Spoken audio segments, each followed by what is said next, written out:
এ দেখো, আজকে মা চলে এসেছিলো, তো দুটো মাছ রেখেছি। আর মাছটাকে কেটে ধুয়ে ফ্রিজে রেখে দিয়েছি, আর রান্না করব না। কারণ না, রান্না করেছি ডিমের কারি। তারপর দেখাচ্ছি তার ভাত তো রয়েছে। এই হলো ভাত, আর হলো ওই যে সজনে আলু দিয়ে। তারপর আর এই দিকে আমার সব কমপ্লিট করে চলে এসছে একটু। এ দেখো, নিজেকেও দেখছি, আর এদিকে মেয়েও খেলছে।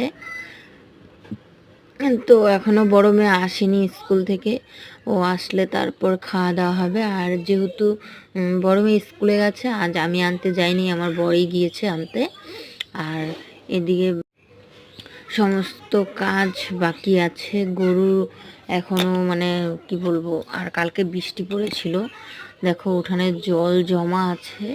আর গরুর ঘরে গরুগুলো বের করে রেখে খাইয়ে চলে গেছে, কিন্তু এখনও দুধ দোয়ানো হয়নি। ও আসবে তারপর, আর ও আসার আগেই আমি একটা গরুর দুধটা দুয়ে নেব, তারপর ও করবে এসে আরেকটা, আর তারপর দুধ প্যাক করে দেবো, ও নিয়ে চলে যাবে। তো আমার মিনি ব্লগটা এই অবধি। তোমাদের কেমন লাগলো কমেন্ট করে বলবে। টাটা। আমার মেয়েও টাটা।